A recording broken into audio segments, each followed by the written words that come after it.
Assalamualaikum warahmatullahi wabarakatuh.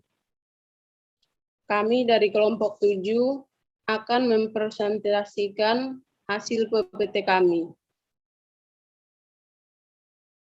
dengan judul analisis bahasa.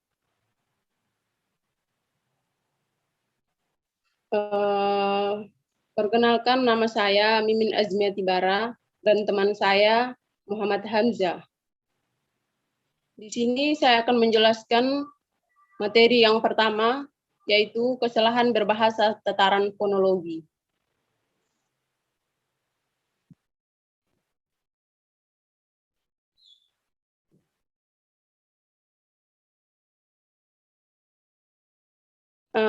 Fonologi adalah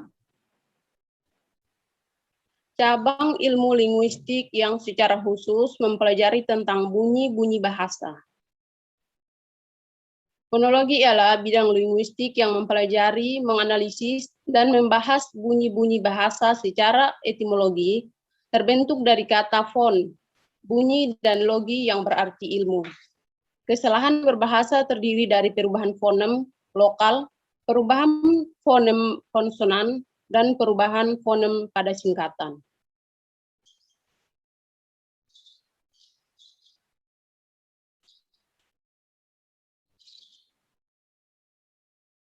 Selanjutnya, kesalahan berbahasa tataran morfologi.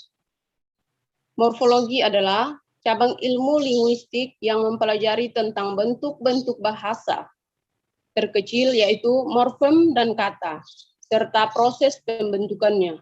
Dalam morfologi, morfem adalah salah satuan kajian terkecil dan kata menjadi satuan kajian terbesar. Morfem adalah satuan kebahasaan terkecil yang dibentuk dari deretan fonem yang dapat membangun struktur dan makna gramatikal tertentu.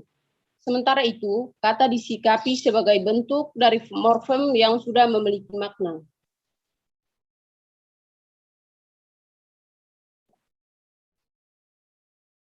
Selanjutnya adalah proses pembentukan morfem. Proses pembentukan morfem ini dibagi menjadi 3 bagian. Yang pertama, afiksasi, yang kedua, reduplikasi, dan yang ketiga, komposisi. Afiksasi sendiri dibagi menjadi 3 bagian. Yang pertama, kesalahan berbahasa karena salah menentukan bentuk dasar. Yang kedua, fonem yang seharusnya luluh dalam proses afiksasi justru tidak diluluhkan. Yang ketiga, fonem yang seharusnya tidak luluh dalam proses afiksasi justru diluluhkan. Yang kedua adalah reduplikasi atau disebut dengan pengulangan kata.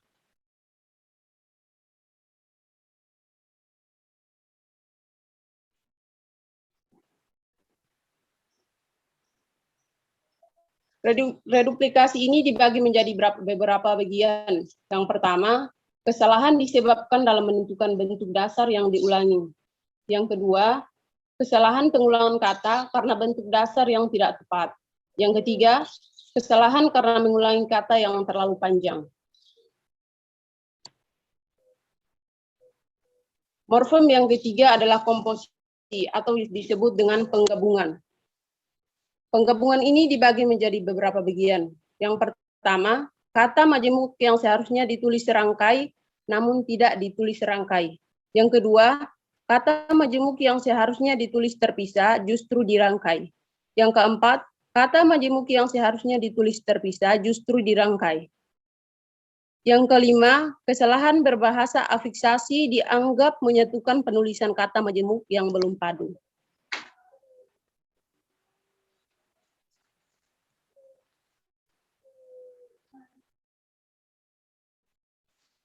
Penjelasan kali ini akan dijelaskan oleh teman saya, Muhammad Hamzah.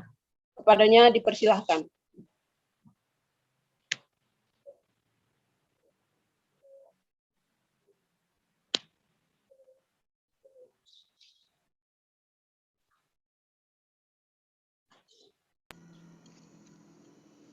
Assalamualaikum warahmatullahi wabarakatuh. Saya di sini akan menjelaskan tentang kesalahan berbahasa dalam bidang kata.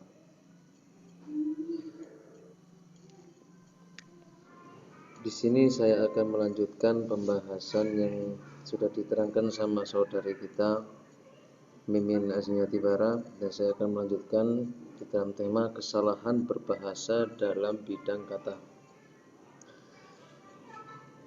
Kesalahan berbahasa dalam bidang kata.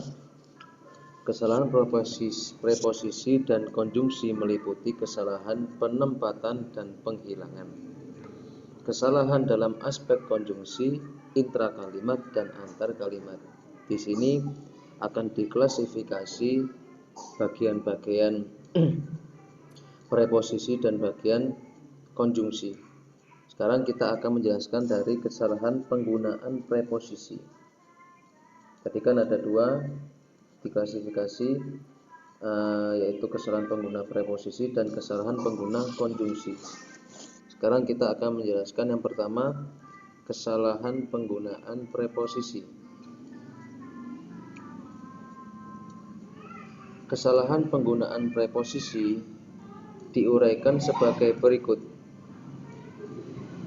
Kesalahan penggunaan preposisi tunggal dibagi menjadi dua, yaitu kesalahan penempatan dan kesalahan pemilihan.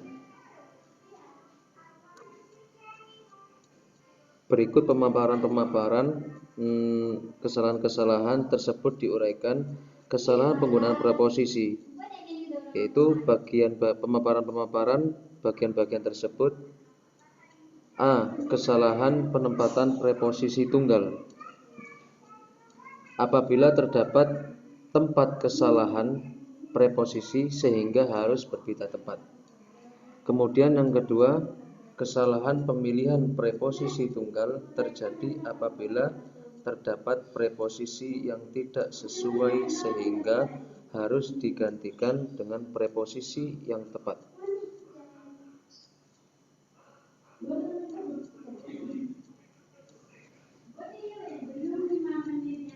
Yang kedua, kesalahan penggunaan konjungsi. Terdiri atas kesalahan penggunaan konjungsi intrakalimat dan antar kalimat. Kesalahan penggunaan konjungsi intrakalimat terjadi apabila terdapat kesalahan posisi sehingga harus berpindah tempat. Yang kedua, kesalahan penggunaan konjungsi antar kalimat terjadi apabila kesalahan letak konjungsi antar kalimat sehingga harus melakukan penghilangan.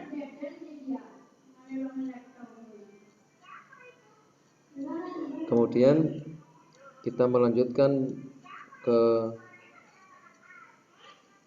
bab kesalahan berbahasa tataran sintaksis. Sintaksis adalah cabang ilmu linguistik yang objek bahasanya aspek gramatika bahasa terkait frasa, klausa, dan kalimat.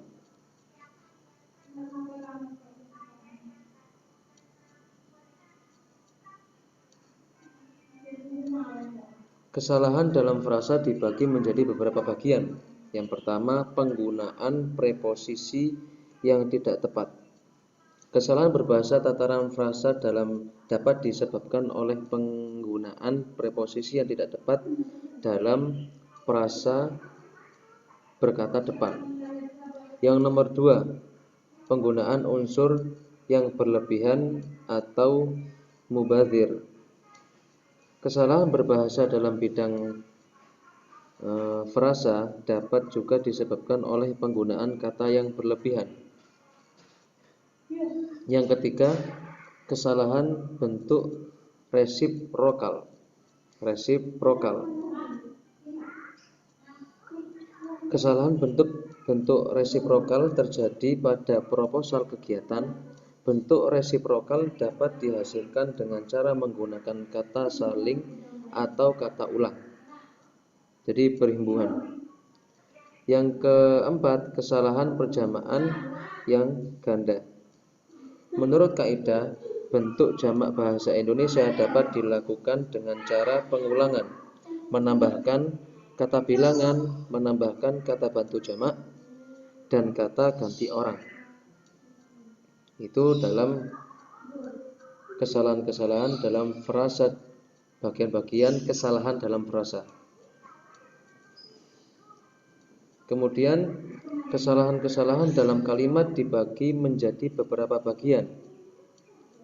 Yang pertama, kesalahan kalimat tidak bersubjek, yaitu suatu kalimat paling sedikit harus terdiri atas subjek dan predikat, kecuali kalimat perintah atau ujaran yang merupakan jawaban pertanyaan. Yang kedua, kesalahan kalimat tidak berpredikat atau buntung. Kalimat tidak bersubjek dan berpredikat ditemukan dalam proposal kegiatan. Sesuai dengan kaidah bahasa Indonesia, kalimat tunggal tidak boleh diawali oleh kata-kata karena, sehingga, apabila, agar, seperti, kalau, walaupun, jika, dan konjungsi yang lain. Yang ketiga, penggunaan kata tanya yang tidak perlu. Penggunaan bentuk-bentuk kata tanya dalam kalimat berita menyebabkan kalimat tidak baku. Yang keempat, kalimat ambigu. Kalimat ambigu, kegandaan arti kalimat sehingga meragukan atau sama sekali tidak difahami orang lain. Yang kelima, kalimat tidak logis. Kalimat tidak logis adalah kalimat yang tidak masuk akal. Hal itu terjadi karena penulis kurang berhati-hati dalam memilih kata. 6. Penggunaan konjungsi yang berlebihan. Kekurangcermatan pemakai bahasa dapat mengakibatkan penggunaan konjungsi yang berlebihan.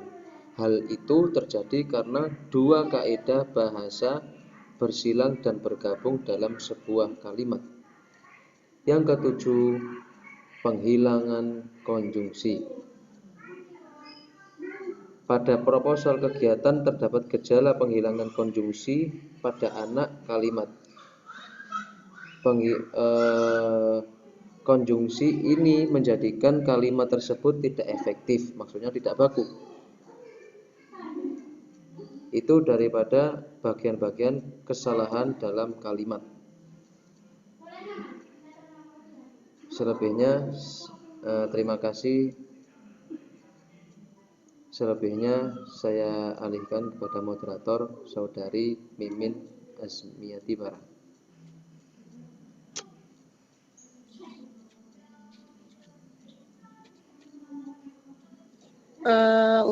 Itulah presentasi dari PPT kami. Kurang dan lebihnya kami mohon maaf. Sekian, Assalamualaikum warahmatullahi wabarakatuh.